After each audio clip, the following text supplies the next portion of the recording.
And we kept saying, damn, Juan Soto, what a terrible year. Well, things change a lot. Has anybody in baseball noticed what Juan Soto has done? And I haven't heard the words MVP yet for Juan Soto, and nor do I expect it to happen.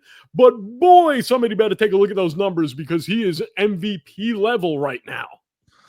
Absolutely MVP level. This is insane. I want to make sure I pull this up and I get it right. So there's I don't want to get this wrong. So right now, here are the numbers. It's not going to crazy jump off the table for you, but 259 average, 524 slugging.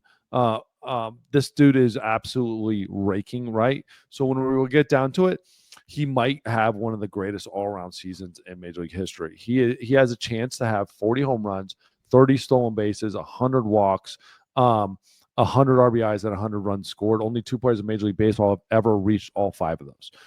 Bonds did it a couple times. Who's and that? Jeff Never heard of him. Never heard of him. So there's something here that is absolutely jumping off the table as far as historical years and what they might be able to be capable of. The big thing for me, and the reason you're not hearing any of this, is how we started the year, right? And so we're not like, when you talk about MVPs, you talk about stuff, it's momentum. It's how do you start the year? Do you continue that? Like Aaron Judge started the year so freaking hot. And like it doesn't matter like really what almost anybody does, even if you're breaking records as a catcher, everyone still views you as the MVP favorite, right? Or Ohtani, who just basically is just insane. But this is starting to become incredible. There is one factor, though, that goes into this that has been bothering people, and this is probably as a Mets fan what drives you crazy. Runners in scoring position, he has been abysmal, especially compared to last year. I don't want to say abysmal in general, but abysmal compared to last year. I think he's like 200 or something points lower in his average with runners in scoring position, which is a huge stat for me. That is one of those big stats. It's like, as far as a relief pitcher, how many runners do you strand when you come into games, right? Left on base. How many runners do you leave left on base, especially in runners in scoring position? What are your averages? I don't care if you hit 100, but if you're hitting 500 with runners in scoring position, you're a stud. You're amazing. Like, you're getting it done when it matters the most, and that's where he's been struggling. So that's a big factor. And I'm sure as a Met fan, you've noticed. Listen, they've been calling him Juan Solo in New York most of the season because every time he did something, it was a solo home run. I mean, couldn't do anything. But now, and that's one of the things that drives me nuts about baseball. You mentioned it. It's all about momentum. And, everybody gets super excited at the beginning of the season, and the first 30 games mean everything as far as all-star voting, as far as MVP, and you can come back, but you have to have one hell of a season like Cal Raleigh in order to do that. But it's funny when the Mets signed Juan Soto, a lot of people were like, well, he's not going to hit 40 home runs again because that's not who he is. Well, guess what? That's maybe who he has become. He is a 100 RBI guy, although RBIs, I think, is the worst stat in baseball because you can't really, you can't decide who's going to be on base in front of you. Somebody has to get the job done. Not a big average guy, but it has a big OPS, which, again, I hate the fact that average has gone to the wayside. However, he's just been incredible, and they've got to figure out a way to promote this guy a little more now towards the end of the season by Major League Baseball. Major League Baseball and the Mets especially need to be pushing it that this guy should be an MVP candidate. And I will say this, this is bad that they're not pushing it as much as there is, but at the same time, it's okay. Just let him just keep doing his thing. I don't think anybody's going to be able to, over top like Ohtani and what he's done over the course of the year. But to still have Pete Crow Armstrong have better odds than Juan Soto is absolutely asinine. Asinine. Like, Pete Crow Armstrong hasn't done anything in the last month. Mm-hmm. Like, literally anything. And like, Machado's had a fine year. Kyle Schwarber's had an incredible year. So I love that he's getting as much love as he is.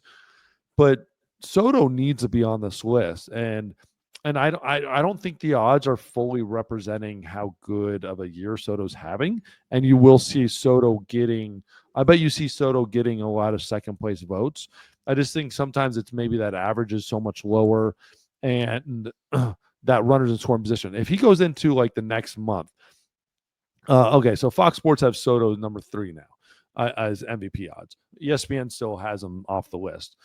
But if you see him in this last month with runners on and just getting RBIs and just getting those runs in, I don't even care RBI, you call it whatever it is, just scoring those runs or being the dude with when it matters.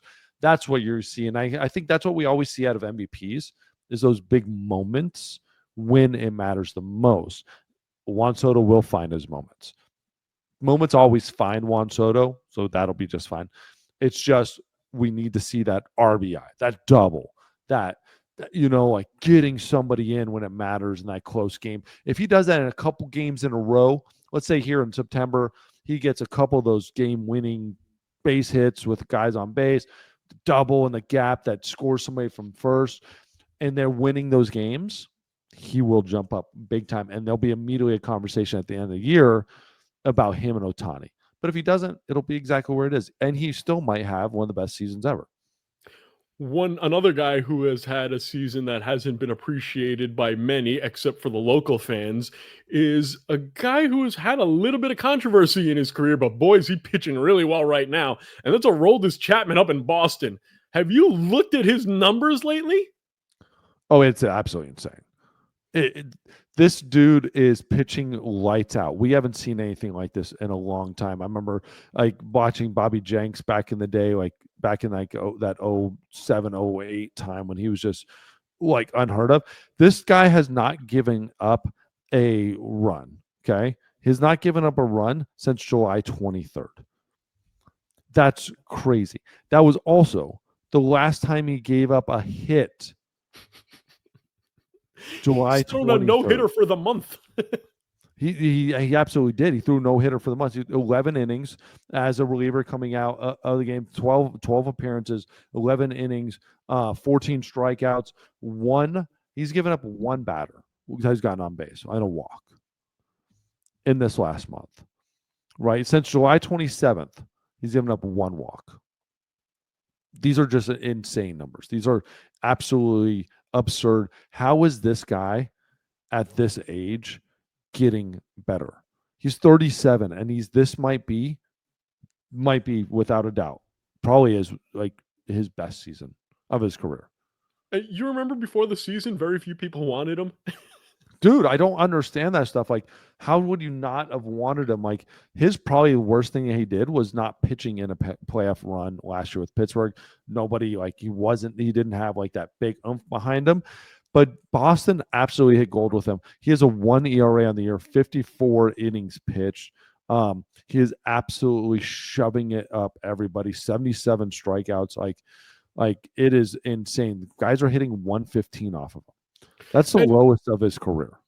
What's shocking me the most is the fact that he's still in Boston because he's a rental player. They signed him for 1 year, and you thought at the trade deadline when everybody was going after relievers that they would want to go after a guy like Aroldis Chapman. The thing that drives me nuts about trading for relievers is everybody wants to get the flavor of the month or the guy who's been good for this year. And as we know, relievers are the most fickle thing in the planet. So when you have a guy like Aroldis Chapman who has done it for so long and you wouldn't have had to give it up much to get it, you know that he can pitch almost anywhere.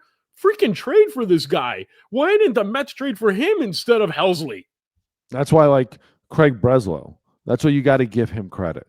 Like, for all the crap people have given Craig Brezlo in Boston and all the hard time about like the Devers deal and every single thing they've done in Boston, the fact that he stuck with him, the fact that they didn't sell out during the trade deadline, he traded the best player in the entire trade deadline. He traded him away from his team, the best numbers player, and their team got better. That's what's amazing about what Brezlo's done up in Boston, and that like he deserves a lot more credit than what he's deserved. Like he's kept his team together, he's brought up his prospects, unlike Baltimore. He's found positions for his prospects, unlike Baltimore.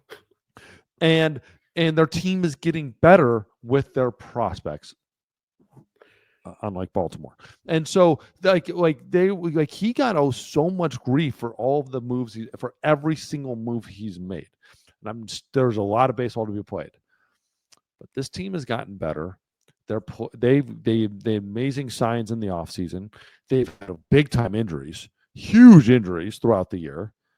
And they just keep rolling and winning more baseball games. And you got to give them credit. And Aroldis Chapman, I'm sorry, but that was like the GM sign of the year, and probably the GM move of the year is just keeping him. I'd like to disagree with you. With what?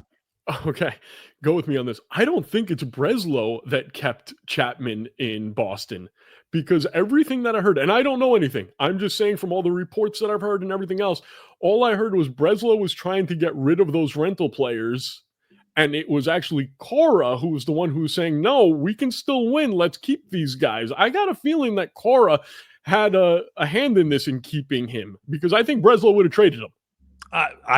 I'm gonna go completely opposite with that. I'm not saying you're wrong.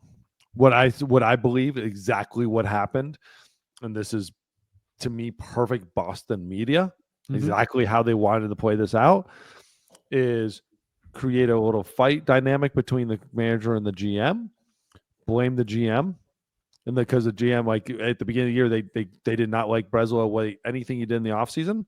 They didn't like any of the signings he made. They didn't like the fact that they were probably bitching and moaning that he signed Chapman in the first place. And they didn't like how he was hiring process. They were trying to get rid of Brezlo, so they can't give him a win. So you know what? They created a shift where it had to be Alex Cora. Brezlo would have never kept him unless it was for Alex Cora. But Brezlo wasn't getting rid of anybody else. Brezlo didn't move anybody. Brezlo wasn't clearing house on anybody. We traded one player, really. I mean, in all reality, one player, his best player. And everybody was bitching and moaning, saying their season's done, everything's over. But we've talked about this, and I've been trying to scream this to everybody. It's about the clubhouse. They lost on the stat line and gained in the clubhouse so much that they became a better team. And it certainly helps when you have probably the top 5 clubhouse manager in baseball in Alex Cora. Without a doubt. And then that's the beautiful part about this. I don't think I want to give Brezlo credit a whole lot more than the Boston media. That's what I want to do. Yeah. And I think that was them trying to downplay him and trying to give somebody else credit for what Brezlo. Trust me, I guarantee you they went back and forth. Like, where do we go? Because they were right in that in between spot. We were all talking about this. What do they do? There were no man's land. But I said, I believed in this team. I was one of the ones on there. I believe in this team. If you're going to get rid of those guys, get rid of them. That's fine.